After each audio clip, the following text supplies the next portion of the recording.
Hello class 11th, कैसे हो आप लोग। लास्ट टाइम हमने एरर्स कर लिया and now we are going deep inside the physics. Physics के डीप में बढ़ रहे हैं हम। उन सब चीज़ों को, उन सब फिनोमेना को देखने वाले हैं हम धीरे धीरे, जिनके लिए फ़िज़िक्स ये जाना जाता है। ठीक है, नेचुरल फिनोमेनाज, जिनको बहुत डीप में हम स्टडी करेंगे, बहुत अच्छे अच्छे प्रॉब्लम्स लेंगे। लेकिन ये सब प्रॉब्लम्स करते टाइम, डीप में स्टडी करते टाइम, कंसेप्ट सीखते टाइम, सिखाते टाइम फ़िज़िक्स टीचर के साथ कभी कभी एक बहुत ही अजीब सी सिचुएशन आती है। क्या सिचुएशन आती है कि फ़िज़िक्स टीचर क्या होता है, वो तो बहुत ही अच्छे लॉजिक्स सिखा रहा होता है, कुछ कंसेप्ट सिखा रहा होता है, कुछ अच्छे अच्छे प्रॉब्लम्स बता रहा होता है, और बच्चे का जो दिमाग होता है वो कुछ कैलकुलेशंस के बीच में फंसा रहता है। वो उन कैलकुलेशंस के बारे में ही सोचता रहता है कि ये स्टेप मैंने किया, अब इसके बाद से नेक्स्ट स्टेप कैसे आया। सर पता चला कि फ़िज़िक्स में आगे बढ़ गया, नेक्स्ट लॉजिक समझा रहा है, वो वहीं पर अटका हुआ है। तो ये चीज़ बड़ी अजीब सी होती है, जिसमें बच्चे का बहुत ही ज़्यादा नुकसान हो जाता है। हम एक्सपेक्ट करते हैं कि बच्चे का जो कैलकुलेशन है, कैलकुलेशन उसके लिए सेकेंडरी थिंग होना चाहिए। कैलकुलेशन में तो वो मास्टरी उसके पास होनी चाहिए, और बहुत बड़े बड़े कैलकुलेशंस आते भी नहीं है फ़िज़िक्स में। फ़िज़िक्स में इतना बड़ा मैथमेटिक्स नहीं आता है। कभी कभी बहुत बड़े मैथमेटिक्स अगर आ जाते हैं तो वो आपके एडवांस में आते हैं, वो भी इतने बड़े मैथमेटिक्स नहीं होते हैं। और मैथमेटिक्स का जो प्रॉब्लम होता है उससे तो छोटे ही होते हैं। ठीक है, तो मेनली हमें क्या करना होता है, कंसेप्ट सीखना होता है और उनके अंदर कैलकुलेशंस को एज अ टूल यूज़ करना होता है। ठीक है, टूल के जैसा उसको यूज़ करना होता है। ओके, तो हम इसके लिए बच्चे फंसे ना, हम एक बेसिक मैथमेटिक्स का एक कंटेंट तैयार करते हैं। उस कंटेंट के अंदर कुछ तो हम पुरानी चीज़ें रखते हैं मैथमेटिक्स के, जो आप पढ़ चुके हो। ठीक है, उनको थोड़ा सा रिवाइज़ कराएंगे हम। रिवाइज़ क्या कराएंगे, हम आपसे बोलेंगे कि ये चीज़ें आप रिवाइज़ करके आना। और कुछ नई चीज़ें होंगी मैथमेटिक्स में, जो मैथमेटिक्स वाले बच्चे जो जेईई के लिए प्रिपरेशन कर रहे हैं, वो बच्चे तो कुछ टाइम के बाद से मैथमेटिक्स में पढ़ लेंगे। लेकिन नीट वाले जो बच्चे हैं वो कभी भी शायद ना पढ़ पाएँ, उनको फिज़िक्स में ही पढ़ना पड़ेगा, है ना। जो जेईई वाले बच्चे हैं जो इसमें पढ़ भी लेंगे, वो ट्रिग्नोमेट्री वाला जो टॉपिक है वो तो अभी अभी पढ़ लेंगे कुछ दिनों बाद, या हो सकता है कुछ बच्चे अभी तक पढ़ भी लिए हों। लेकिन जो कैलकुलस वाला पार्ट है, एक पार्ट हम लोग लेंगे इसमें कैलकुलस का, जिसके अंदर डिफरेंशिएशन और इंटीग्रेशन हम पढ़ते हैं। वो चीज़ें वो जाके क्लास 12th में पढ़ेंगे, लेकिन हम प्रॉब्लम्स फिजिक्स में अभी से करना शुरू कर देते हैं। तो ये कैलकुलस वाला पार्ट तो सबके लिए बहुत ही ज़्यादा ज़रूरी है।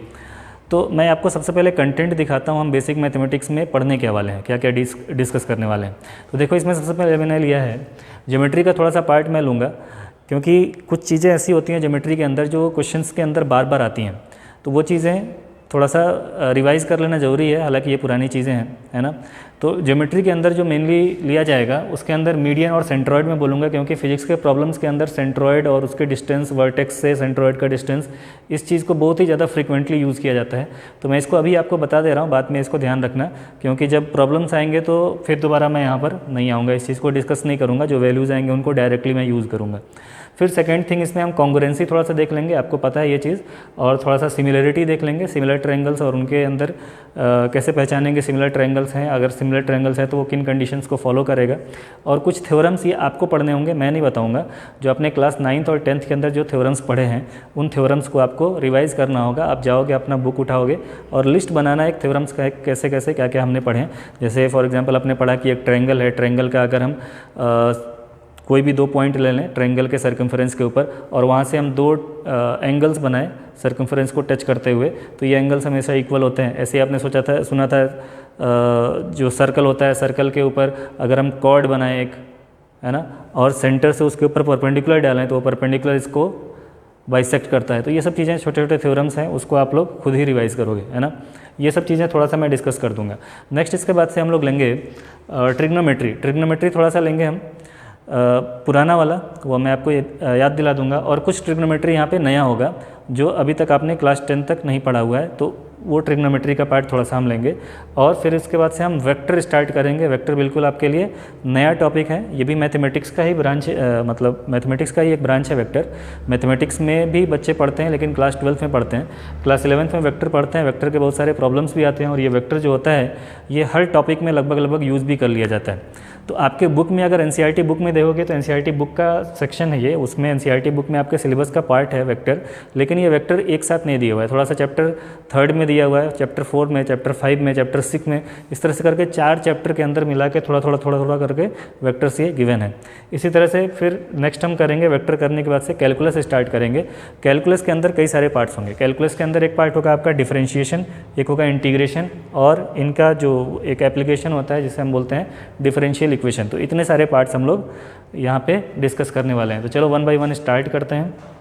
ओके, देखो मीडियन क्या होता है, कोई भी अगर ट्रायंगल है हमारे पास, तो इस ट्रायंगल के किसी भी वर्टेक्स को अपोजिट साइड के मिड पॉइंट से अगर मैं ज्वाइन कर दूँ तो उस लाइन को हम बोलते हैं मीडियन। देखो यहाँ पर लिखा हुआ है, it is the line joining the vertex of a triangle to the midpoint of opposite side.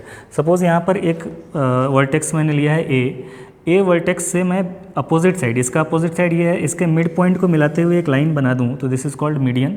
Similarly B से अगर इसके मिड पॉइंट को ज्वाइन करते हुए लाइन बना दिया जाए तो ये अनदर मीडियन हो गया, और इस तरह से सी से अपोजिट साइड के मिड पॉइंट को ज्वाइन करते हुए लाइन बना दिया जाए तो ये थर्ड मीडियन हो गया। तो ये जो मीडियंस होते हैं अगर प्रॉपरली ड्रॉ किया जाए तो they will cut at a common point. ये सभी के सभी एक कॉमन पॉइंट पर एक दूसरे को कट करते हैं। इस कॉमन पॉइंट को हम बोलते हैं सेंट्रॉयड। यही आपका सेंट्रॉयड है, और ये जो सेंट्रॉयड होता है इसको हम जी से रिप्रेजेंट करते हैं। और सेंट्रॉयड के कुछ खास प्रॉपर्टीज़ होते हैं। सेंट्रॉयड की प्रॉपर्टी क्या होती है कि ये जो सेंट्रॉयड है ये इस मीडियन को 2:1 के रेशियो में इंटरसेक्ट करता है। अब कौन सा 2 होगा कौन सा 1 होगा तो देख के ही पता चलता है कि जो वर्टेक्स के साइड वाला है लाइन, ये सेक्शन जो है it is larger in comparison to the lower section. Similarly ये वाला सेक्शन जो है वर्टेक्स के साइड में जो सेक्शन है it is larger in comparison to this section. Similarly यहाँ पर भी the side which is near the vertex it is larger in comparison to this। तो ये जो डिवाइड कर रहा है सेंट्रॉयड, तो सेंट्रॉयड इसको 2:1 के रेशियो में डिवाइड करता है। 2:1 के रेशियो में यहाँ पर क्या होगा, ये 2 पार्ट है तो ये 1 पार्ट होगा। अगर मैं इस सेंट्रॉयड को जी से रिप्रेजेंट करूँ, यहाँ पे जी से जनरली सेंट्रॉयड को रिप्रेजेंट किया जाता है, और मैं सिर्फ मीडियन को यहाँ पर अलग से मैं ड्रॉ कर लूँ तो यहाँ पर एक पॉइंट मैं डी ले ले रहा हूँ, ऊपर सी है और ये पॉइंट है डी, और बीच में कहीं है जी जिसको आप सेंट्रॉयड बोल रहे हो। तो this centroid is dividing this C D line into 2:1 ratio. Okay, तो अगर इस मीडियन का लेंथ हम x कंसिडर करें तो 2/3x तो सी जी होगा और 1/3x क्या होगा, ये जी डी होगा। रेशियो का एक सिंपल सा क्वेश्चन बन जा रहा है। तो इसको ये चीज़ आपको ध्यान रखना है कि centroid divides a median into ratio 2:1, ये एक चीज़ ध्यान रखना है। फिर इसमें एक स्पेशल केस आता है आपका इक्विलेटरल ट्रायंगल का, कि अगर हमने इक्विलेटरल ट्रायंगल लिया है तो उस केस में क्या होता है, लिख लो इसको जल्दी से। अगर आपने इक्विलेटरल ट्रायंगल लिया है तो साइड अगर उसका ए आप शो करते हो तो मीडियन उसका कितना लंबा होगा, सेंट्रॉयड से वर्टेक्स का डिस्टेंस कितना होगा।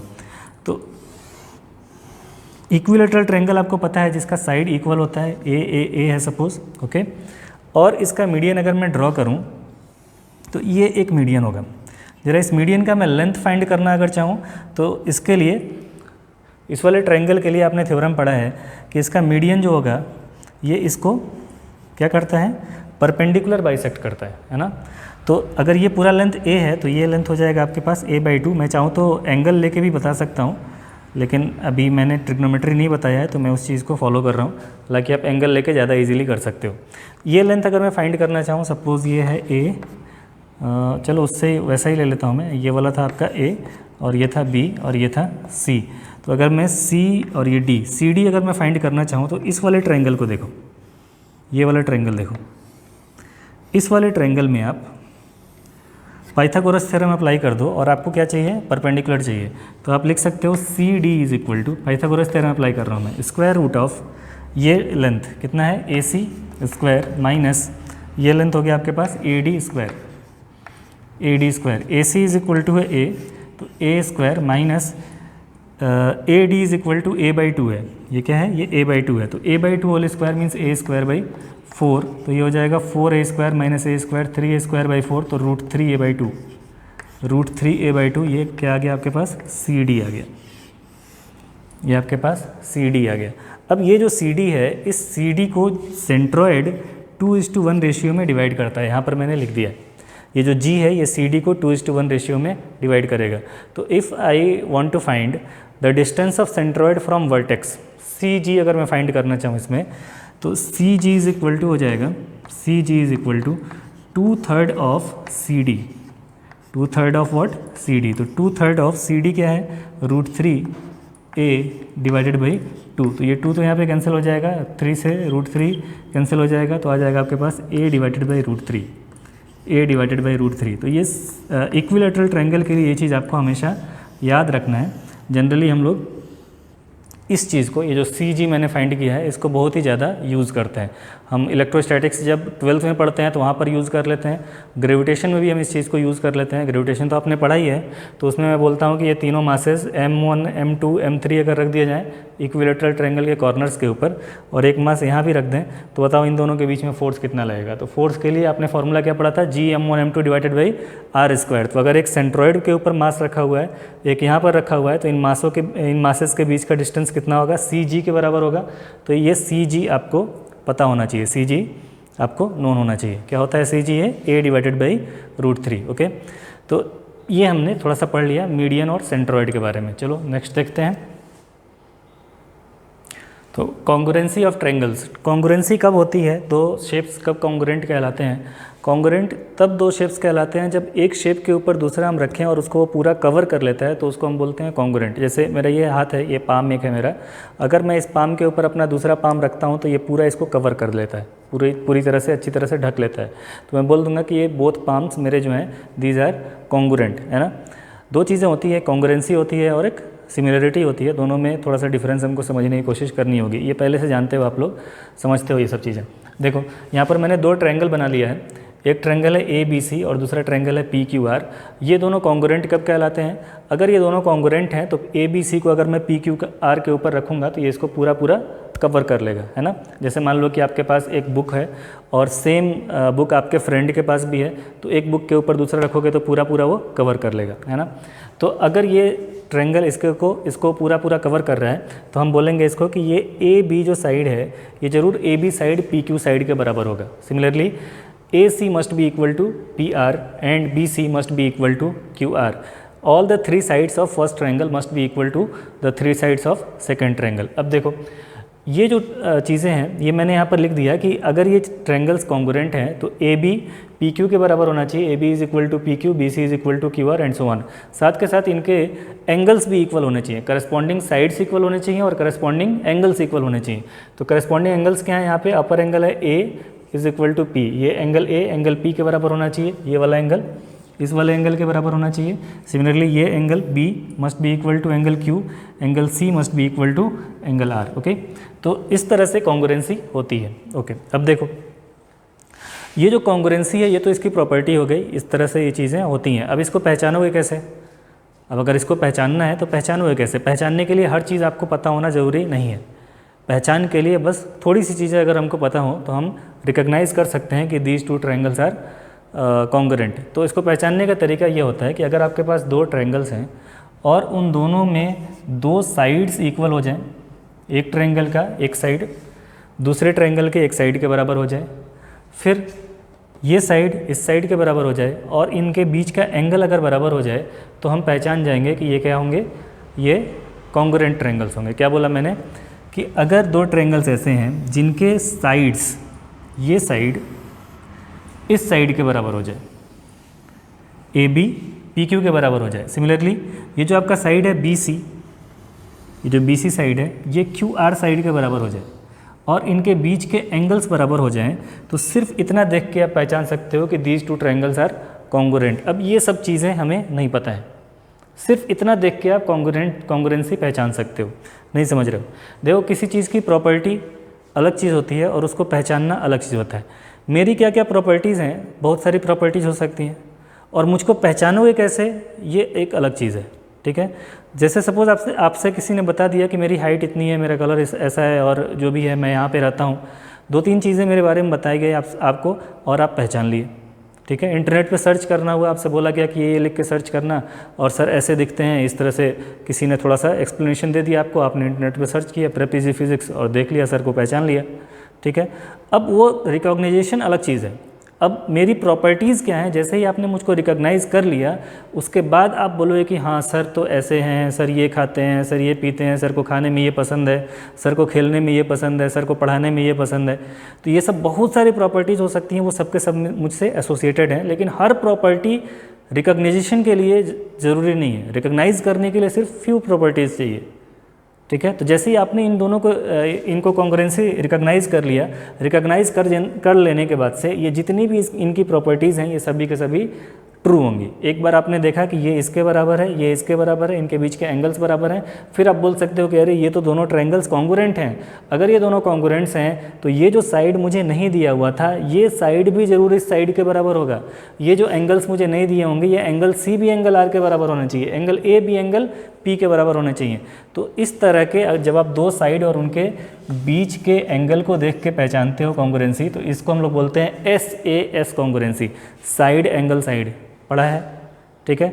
फिर हमने पढ़ा था एक कॉन्ग्रुएंसी पहचानने का तरीका एंगल साइड एंगल, कि अगर आपने किसी ट्रायंगल, पेयर ऑफ ट्रायंगल्स थे आपके पास, उनमें देखा कि ये एंगल B एंगल Q के बराबर है, एंगल A एंगल P के बराबर है, और इनके बीच के जो साइड्स हैं ये साइड्स भी बराबर हैं, तब आप पहचान जाओगे कि ये angle ABC must be congruent to angle PQR। और अगर एक बार कॉन्ग्रुएंसी पहचान गए तो आप बोलोगे कि अगर ये दोनों कॉन्ग्रुएंट हैं तो ये जो रिमेनिंग एंगल है ये वाला ये इस एंगल के बराबर होना चाहिए, सिमिलरली ये साइड इस साइड के बराबर होना चाहिए। मतलब ये सारे प्रॉपर्टीज़ अब इनके लिए फुलफिल हो जाएंगे, ये आपने अब समझ लिया। थर्ड एक होता है राइट एंगल ट्रायंगल के लिए स्पेशल होता है, उसमें हम लोग बोलते हैं RHS की एक चीज़। तो दो ट्रायंगल्स अगर राइट एंगल ट्रायंगल हैं तो राइट ट्रायंगल्स के लिए सिर्फ हमें दो चीज़ें चाहिए। क्या क्या चाहिए कि उनके हाइपोटेनियस इक्वल हो जाएं और कोई भी एक साइड, रिमेनिंग साइड अगर इक्वल हो जाए तो वो कॉन्ग्रुएंट हो जाते हैं। ये कॉन्ग्रुएंसी का यूज़ हम लोग ज्योमेट्री ऑप्टिक्स जब पढ़ेंगे तो ऑप्टिक्स के टाइम में इस चीज़ को हम लोग बहुत ही ज़्यादा यूज़ करते हैं, है ना। ऑप्टिक्स के डेरिवेशंस के टाइम में यूज़ करते हैं। लिख लो जल्दी से, ये रिवाइज हो गया आपका, कुछ ऐसा है नहीं नया। नेक्स्ट देखो सिमिलरिटी। अच्छा, ये जो बंटी है, बंटी को जानते हो तुम लोग, लाइफ बॉय वाला बंटी आजकल काफ़ी हिट है ना। कोविड-19 का केस चल रहा है, बहुत हाथ धो रहा है बंटी, और उसको कोरोना वायरस से कोई भी इन्फेक्शन नहीं हो पा रहा है।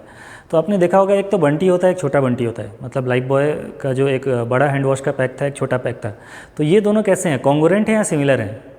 सिमिलर है ना, कॉन्ग्रुएंट तो नहीं। अगर कॉन्ग्रुएंट होता है तो छोटा बंटी बड़े बंटी को पूरा कवर कर लेता है ना। तो एक तो कॉन्ग्रुएंसी हमने पढ़ा था जिसमें एक शेप दूसरे शेप को पूरा कवर कर लेता है, और दूसरा होता है सिमिलरिटी। जैसे मेरा हाथ है, मैं अपना एक पाम दूसरे पाम के ऊपर रखता हूँ, पूरी तरह से ये कवर कर लेता है, तो ये कॉन्ग्रुएंट है। लेकिन मेरा पाम हो और एक छोटे बच्चे का पाम हो, जब हम रखेंगे तो ये कवर तो नहीं कर पाएगा, लेकिन पाम दोनों के बिल्कुल सिमिलर हो सकते हैं, है ना।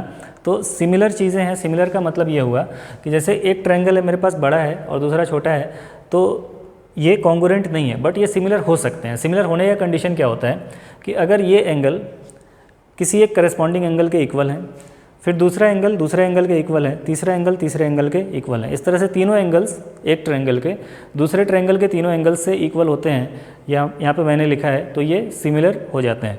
ये सिमिलर होने का केस क्या होता है, एक तो ये पहचान हो गया कि इस तरह से सिमिलर होते हैं, ठीक है, इनकी प्रॉपर्टीज़ हो गई।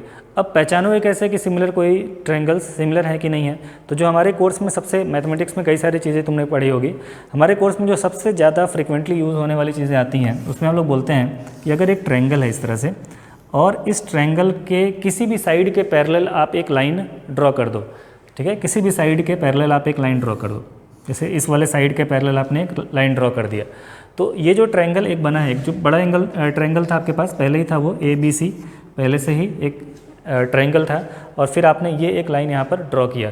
तो ये जो लाइन ड्रॉ करके सपोज आपने PQ बनाया, तो ट्रायंगल ABC जो पुराना ट्रायंगल था हमारे पास, larger triangle, it is similar to, ABC is similar to triangle APQ, similar to triangle APQ। Triangle ABC और ट्रायंगल APQ दोनों एक दूसरे से सिमिलर होते हैं, तो ये सिमिलर ट्रायंगल का केस आया। ओके, इस तरह से हम लोग सिमिलर का शो करते हैं, ऐसे सांप के जैसा। तो ये आपका क्या हो गया, सिमिलर ट्रायंगल। ये एक पहचानने का तरीका होता है या जनरली यूज़ होता है। वैसे मैथमेटिक्स के प्रॉब्लम्स में तो इन एंगल्स को कई तरह से, मतलब एक कॉम्प्लेक्स सा शेप बना के और आपको दे दिया जाता है कि देखो कि इनके करस्पॉन्डिंग एंगल्स इक्वल हैं कि नहीं है। अगर करस्पॉन्डिंग एंगल्स इक्वल होते हैं तो आप बोल देते हो कि ये सिमिलर ट्रायंगल है। तो सिमिलर ट्रायंगल पहचानने के बहुत सारे तरीके हो सकते हैं, वो आपके प्रॉब्लम पे डिपेंड करेगा। बट यहाँ पर एक स्पेशल केस है कि कोई भी अगर ट्रायंगल है आपके पास, इसके किसी भी साइड के पैरेलल एक अगर आप साइड बना लेते हो, तो ये जो आपका लार्जर ट्रायंगल था और ये स्मॉलर ट्रायंगल नया बना है, both are similar to each other. Okay, अब देखो इसी को अगर मैं, यही जो ट्रायंगल है, चलो इसमें इसी में ले लेता हूँ मैं, एक अगर मैं ऐसे बना लेता, एक लाइन में इस तरह से बना लूँ, ऐसा। तो अभी मेरे पास ट्रायंगल्स कौन से बने, चलो मैं यहाँ पे ले रहा हूँ, चलो पी क्यू ही ले लेता हूँ। तो अभी आपके पास triangle B C A, triangle B C A, this triangle is similar to triangle B P Q, B P Q. तो ये तो पहचानने का तरीका हो गया, कैसे आप पहचानोगे कि गिवन सेट ऑफ ट्रायंगल्स जो हैं वो सिमिलर हैं या नहीं है। अब अगर ट्रायंगल्स आपको सिमिलर पता चल गए, तो वो एक स्पेशल चीज़ को फॉलो करते हैं, एक स्पेशल रेशियो होता है जिसको वो फॉलो करते हैं। तो सिमिलर ट्रायंगल्स के लिए क्या चीज़ होता है ये, चलो मैं इसको इरेज करता हूँ, फिर मैं दिखाता हूँ आपको क्या होता है ये। देखो मैंने एक स्टेटमेंट लिख दिया इसके लिए कि if triangle A B C is similar to triangle P Q R, ये जो एक ए बी सी ट्रायंगल बना हुआ है, ये वाला ट्रायंगल अगर इस वाले ट्रायंगल से सिमिलर है, तो सिमिलर ट्रायंगल्स के केस में क्या होता है, ratio of their corresponding sides must be equal, इनके करस्पॉन्डिंग साइड्स के रेशियो इक्वल होते हैं। अब करस्पॉन्डिंग साइड्स का मतलब क्या है, तो देखो करस्पॉन्डिंग साइड्स का मतलब ये हुआ कि अगर ये एंगल बी एंगल क्यू के बराबर है, एंगल ए एंगल पी के बराबर है, तो A B side is corresponding to P Q. और जब एक करस्पॉन्डिंग साइड आप पहचान जाओगे तो बाकी के करस्पॉन्डिंग साइड्स बहुत ही इजीली पहचान जाओगे। तो इनके क्या है, रेशियो जो हैं करस्पॉन्डिंग साइड्स के वो इक्वल हैं। तो रेशियो अगर मैं लिखना चाहूँ, सपोज़ मैं यहाँ पर रेशियो अगर लिखूँ, तो रेशियो क्या लिखूँगा, suppose A B P Q का करस्पॉन्डिंग साइड है, तो ए बी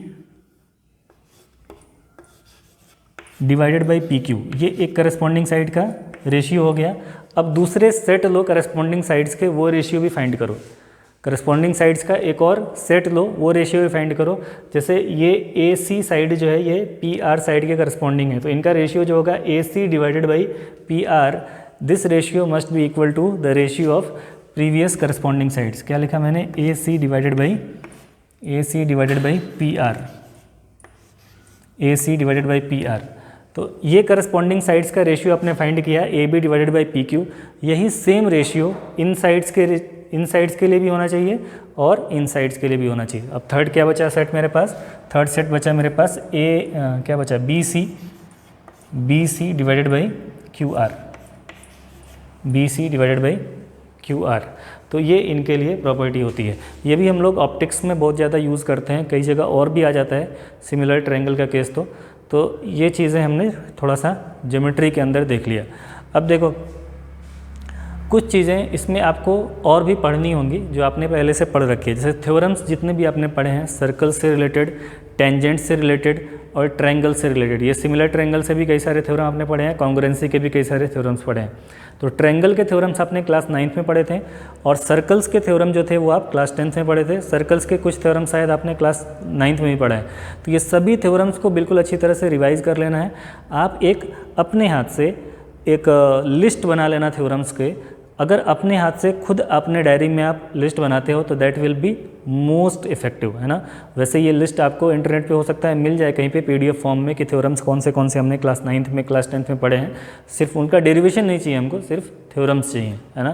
तो ये सब चीज़ें मिल सकती हैं, बट अगर आप खुद से बनाते हो तो that will be most effective और वो कभी भी आपको भूलता नहीं है। ओके, तो ये हमने देख लिया ज्योमेट्री थोड़ा सा।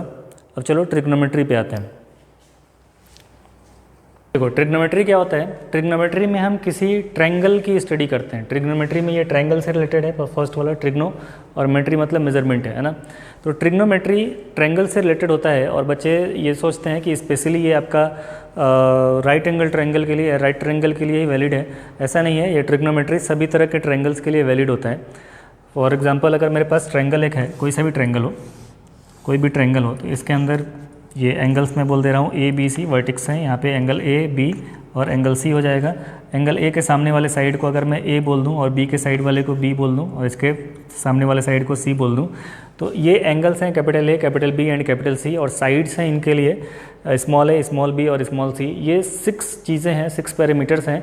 इन्हीं के बीच में जो रिलेशंस हम पढ़ते हैं उसको हम ट्रिग्नोमेट्री ये कैटेगरी के अंदर रखते हैं। ओके, अब इसमें ट्रिग्नोमेट्रिक रेशियोज़ हम लोग डिफाइन करते हैं, और ट्रिग्नोमेट्रिक रेशियोज़ जो होते हैं वो ट्रिग्नोमेट्री को और ज़्यादा ईजी बना देते हैं, क्योंकि वो एक स्पेशल ट्रायंगल के लिए ही डिफाइन होते हैं। ठीक है। हालांकि हम उनको जनरलाइज कर लेते हैं बाद में इनके लिए, लेकिन वो अगर हम इनिशियली उनका डिफिनीशन की बात करें तो trigonometric ratios right angle triangle के लिए हम लोग लिखते हैं, इसलिए वो ट्रिग्नोमेट्री को और भी ज़्यादा ईजी बना देते हैं। तो क्या होते हैं ये ट्रिग्नोमेट्रिक रेशियोज़? आपने पढ़ा होगा साइन कॉस टेन, है ना। पहले तो देखो एंगल कैसे लेते हैं हम। अगर ये आपके पास एक राइट एंगल ट्रायंगल है तो इसके साइड्स के नाम आपने पढ़े होंगे कि एक तो होता है बेस और दूसरा होता है परपेंडिकुलर और तीसरा होता है हाइपोटेन्यूस, है ना। बेस को आप लोग एडजेसेंट भी बोलते हो और परपेंडिकुलर को आप लोग अपोजिट भी बोलते हो। तो कैसे हम देखेंगे कौन सा वाला परपेंडिकुलर है कौन सा वाला बेस है? इसके लिए ये चीज़ डिपेंड करता है एंगल के ऊपर। अगर आपने एंगल यहाँ पर लिया हुआ है तो एंगल से एडजेसेंट जो होता है वो आपका बेस होता है और एंगल के अपोजिट जो होता है वो आपका परपेंडिकुलर होता है। पी से रिप्रेजेंट कर दे रहा है परपेंडिकुलर को, और लार्जेस्ट साइड जो है वो हाइपोटेन्यूस। हाइपोटेन्यूस में तो कोई कन्फ्यूजन ही नहीं है। सिमिलरली अगर इसी ट्रायंगल के अंदर मैं एंगल यहाँ पर ले लेता, यहाँ पर एंगल ले लेता अगर, तो इसके एडजेसेंट वाले को आप बेस बोल देते और अपोजिट वाले को परपेंडिकुलर बोल देते और इस वाले को हाइपोटेन्यूस बोल देते। ये आपका राइट एंगल था, ठीक है।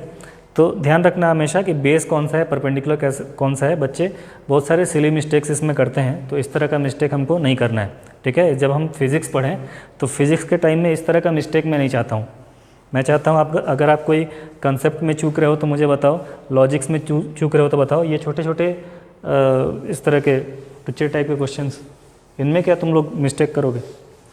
हाँ देखो, अब अगर कोई ट्रायंगल है मेरे पास और उस ट्रायंगल के अंदर मैं ट्रिग्नोमेट्रिक रेशियोज़ लिखना चाहूँ तो ये बिल्कुल टाइम पास चीज़ है। पता नहीं क्यों कर रहा हूँ मैं, लेकिन कर देना चाहिए। बहुत सारे बच्चे रोने लगते हैं बाद में, सर क्या हो गया, कुछ नहीं आ रहा है। देखो ये आपका इस केस में बेस हो गया और ये परपेंडिकुलर हो गया, तो इसमें आप लिख सकते हो sine theta is equal to perpendicular divided by hypotenuse. जानते हो ना ये सब। अब इसके लिए भी क्या टाइम पास कराओगे तुम लोग? Cos theta base divided by hypotenuse. अब इसके लिए भी ट्रिक तुम लोग चाहते हो क्या मैं बताऊं कैसे याद करना है? इसके लिए भी ट्रिक चाहिए। क्लास 10th में क्या किया है तुम लोगों ने? 10th में क्या किया है? इसके लिए कोई ट्रिक नहीं मिलने वाला है। ट्रिक्स मिलेंगे जब हम लोग आगे फिजिक्स पढ़ेंगे। तो ये सब टाइम पास चीज़ों के लिए ट्रिक चाहिए। लिखो sine theta perpendicular by hypotenuse base divided by hypotenuse perpendicular divided by base. पढ़ाने का भी मन नहीं कर रहा। अब देखो साइन का रेसिप्रोकल जो होता है उसको हम लोग बोलते हैं क्या बोलते हैं? कोसेक। कॉस के रेसिप्रोकल को सेक बोलते हो और इसके इन्वर्स को टेन के इन्वर्स को क्या बोलते हो? टेन के इन्वर्स को बोलते हो आप लोग कॉट। तो अगर मुझे कहीं पर कोसेक लिखना हो तो कोसेक होता है आपका 1/sin। साइन का आप इन्वर्स कर दो, मतलब रेसिप्रोकल ले लो, तो हो जाता है ये कोसेक थीटा। सिमिलरली अगर इसको मैं कर लूँ तो ये आएगा आपका sec theta. Sec theta is equal to 1/cos theta, और ये होता है आपका cot theta is equal to 1/tan theta. ये सब टाइम पास चीज़ें हैं, सब कुछ जानते हो तुम लोग, फिर भी मुझे परेशान कर रहे हो। ओके देखो, तो ये हो गए आपके बेसिक ट्रिग्नोमेट्रिक रेशियोज़। अब इन ट्रिग्नोमेट्रिक रेशियोज़ के वैल्यूज़, ये वैल्यूज़ भी तुम लोगों ने याद किया है, फिर भी मैं एक बार लिख देता हूँ। 0 डिग्री से 90 डिग्री के लिए तो साइन कॉस टेन की वैल्यू सबको याद ही होती है। थोड़ा 90 to 180 भी लिख देता हूँ। और इसको याद करने के लिए कोई ट्रिक मैं नहीं देने वाला हूँ, पहले ही मैंने बता दिया। ये जो चीज़ें हैं जो आप क्लास 10th में पढ़ लिए हो, इसके लिए क्यों सोचते हो? सबको याद होना चाहिए। क्लास 10th में इतना सारा पढ़ने के बाद से सबको याद हो गया होगा कि साइन 0 0 होता है, कॉस 0 1 होता है, टेन 0 क्या होता है? 0 होता है। तो ये सब चीज़ें आपको याद है ना। तो बस बहुत जल्दी जल्दी हम इनको स्किप कर देते हैं, फिर हम लोग ट्रिग्नोमेट्रिक आइडेंटिटीज़ और कुछ चीज़ें ऐसे ट्रिग्नोमेट्री की जो अभी तक आपने नहीं पढ़े हैं उनको हम डिटेल में थोड़ा सा डिस्कस करेंगे। चलो लिख लो इसको, फिर भी अपना धर्म निभा लो, मैं भी अपना धर्म निभा रहा हूँ। चलो ये ट्रिग्नोमेट्रिक रेशियोज़ के वैल्यूज़ में रिवाइज करवा दे रहा हूँ मैं तुम लोगों को। इसमें थोड़ा सा वैल्यू मैंने लिख लिया है, ये तुम लोगों ने 10th में बिल्कुल अच्छी तरह से ये सब याद कर लिया है ना। तो देखो क्या लिखा है मैंने, साइन 0 की वैल्यू याद है सबको। साइन 0 कितना होता है? 0 होता है। साइन 30 1/2, साइन 45 1/√2 और साइन 60 √3/2, साइन 90 क्या होता है? 1 होता है। अब ये जो चीज़ें हमने लिखी हुई हैं, इनको अगर हम इस तरह से, ये फॉरवर्ड ऑर्डर है, अगर हम इसको रिवर्स ऑर्डर में ऐसे लिख दें तो वही चीज़ें किसके लिए हो जाती हैं? कॉस के लिए हो जाती हैं। जैसे साइन 90 जो है वो cos 0 की वैल्यू होती है। तो यहाँ पर अगर 1 लिखा है तो यहाँ पर लिख लो आप 1। यहाँ पे √3/2 लिखा है, उसको इधर लिख लो। यहाँ पे 1/√2 की जगह पे 1/√2 ही आ जाएगा, और 1/2 को यहाँ पर लिख लो, और फिर 0 को यहाँ पर लिख लो। तो ये जो चीज़ें हमने इस तरह से लेफ़्ट टू राइट लिखा था, उसी को हमने राइट टू लेफ़्ट लिख लिया, मतलब इसको हमने रिवर्स ऑर्डर में जो राइट टू लेफ़्ट आ रहा था उसको हमने लेफ़्ट टू राइट में उतार लिया। ये आपके कॉस के वैल्यूज़ हो जाते हैं। फिर आपको अगर tan फाइंड करना हो तो tan के लिए पता है आपको, tan इज इक्वल टू क्या होता है, साइन डिवाइडेड बाई कॉस, पढ़ा है ना, tan theta is equal to sine theta divided by cos theta. ये सब तो तुम लोग इसमें तो महारत हासिल करके रखे हो बिल्कुल, इसी के तो धुरंधर हो, मुझको भी पढ़ाना शुरू कर दो तुम लोग ये सब। तो tan theta is equal to sine divided by cos, तो 0 डिवाइडेड बाई 1 कितना हो जाएगा 0, ये डिवाइड करोगे तो आ जाता है आपके पास 1/√3, ये डिवाइड करने के बाद से आ जाता है 1/√2 डिवाइड बाई 1/√2 1, ये आ जाता है आपके पास √3 और ये आ जाता है 1 डिवाइडेड बाई 0 इनफाइनाइट। ओके, तो ये कॉस साइन कॉस tan, इतना टेबल आपने पहले से याद कर रखा हुआ है, अगर किसी को भूल गया तो मैंने याद दिला दिया। अब देखो इसके बाद वाले जो एंगल्स हैं ये मोस्ट ऑफ द स्टूडेंट्स अभी तक नहीं याद किए, तो उनको याद करने का मैं तरीका बता दे रहा हूँ। देखो कैसे याद करोगे, देखो यहाँ पर क्या करो, जब हमें 90 के आगे वाले एंगल याद करने हों तो ध्यान रखना 90 के बाद साइन पॉजिटिव होता है। भी हम थोड़ा सा और भी देखेंगे इसमें, हम कब कौन सा पॉजिटिव होगा कौन सा नेगेटिव होगा उसके लिए हम एक स्टडी करेंगे क्वाड्रेंट्स बना के।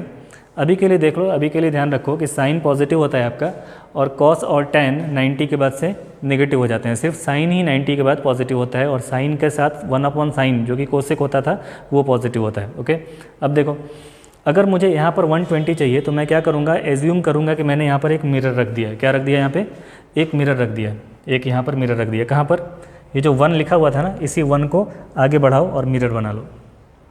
जब आपने यहाँ पर एक मिरर बना लिया तो इस मिरर के अंदर इधर जो भी नंबर्स लिखे हुए हैं उनके इमेज दिखाई देंगे। तो इस मिरर के सामने सबसे पहला नंबर कौन सा लिखा हुआ है, √3/2, तो ये √3/2 का इमेज यहाँ पर दिखेगा। फिर इसके बाद जो सेकंड लिखा हुआ है 1/√2 उसका इमेज यहाँ पे सेकंड पे दिखेगा। फिर यहाँ से जो थर्ड लिखा हुआ है 1/2 उसका इमेज यहाँ से थर्ड पे दिखेगा। फिर यहाँ से जो फोर्थ लिखा हुआ है 0 उसका इमेज मुझे यहाँ पर दिखेगा। तो यहाँ पर एक मिरर रखा मैंने और मिरर के सबसे पास वाला जो ऑब्जेक्ट है उसका इमेज सबसे पास और सबसे दूर वाला जो है उसका इमेज सबसे दूर बनेगा और उसके इमेजेस को मैं यहाँ पर लिख लूँगा। तो किस तरह से इमेजेस आप लिख सकते हो, यहाँ पर जो मैंने √3/2 लिखा हुआ है ये सबसे पहले है, ये मिरर बन गया है, ये जो 1 है ये मिरर बन गया है ना, इसी को मैंने पूरा लंबा मिरर बना दिया। तो इस मिरर के सामने सबसे फर्स्ट √3/2 है वो यहाँ पर आ जाएगा √3/2। फिर इसके बाद से क्या लिखा हुआ है 1/√2 वो यहाँ पर आ जाएगा। फिर इसके बाद से क्या लिखा हुआ है 1/2 वो यहाँ पर आ जाएगा। और फिर सबसे पहले क्या लिखा हुआ था 0 वो यहाँ पर आ जाएगा। ओके, फिर ऐसे ही देखो ये मिरर हमारे यहाँ पर भी है, इसको भी हम ऐसे ही मिरर इमेज बना लेंगे, बट कॉस में और tan में हमें नेगेटिव साइन भी अप्लाई करना पड़ेगा। तो यहाँ पर हम क्या करेंगे, हम लिखेंगे -1/2 -1/√2 और लिखेंगे हम √3/2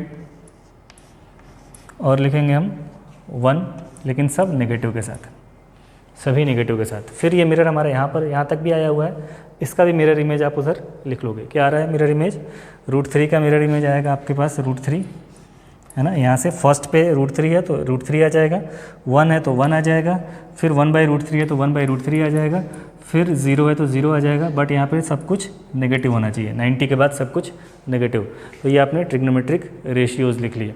ओके, अब कुछ ट्रिग्नोमेट्रिक रेशियोज़, ट्रिग्नोमेट्रिक आइडेंटिटीज़ हम लोगों को करने हैं, कुछ सम वाले फॉर्मूले पढ़ने हैं और कई तरह के half angle formula, double angle formula, और कैसे हम लोग, अगर हमसे पूछा जाए कि साइन 1500 का बताओ, साइन 2000 डिग्री का बताओ, वैल्यू कितना होगा, तो वो सब चीज़ें हम कैसे फाइंड करेंगे, तो वो थोड़ा सा देखना है हमको। तो नेक्स्ट टाइम पे लेते हैं हम, इस लेक्चर को थोड़ा सा छोटा रखना है, बिल्कुल बेसिक है। अब इसके बाद से हम लोग अच्छा मैथमेटिक्स स्टार्ट करेंगे जो अभी तक आप लोगों ने नहीं पढ़ा है। ये आज के लेक्चर में वो सब चीज़ें हैं जो पहले आपने पढ़ रखा है। इसके बाद से नेक्स्ट वो चीज़ें आएंगी जो आपने नहीं पढ़ा हुआ है, तो उनमें हम लोग एग्जाम्पल्स भी लेंगे, कुछ क्वेश्चंस भी लेके करेंगे।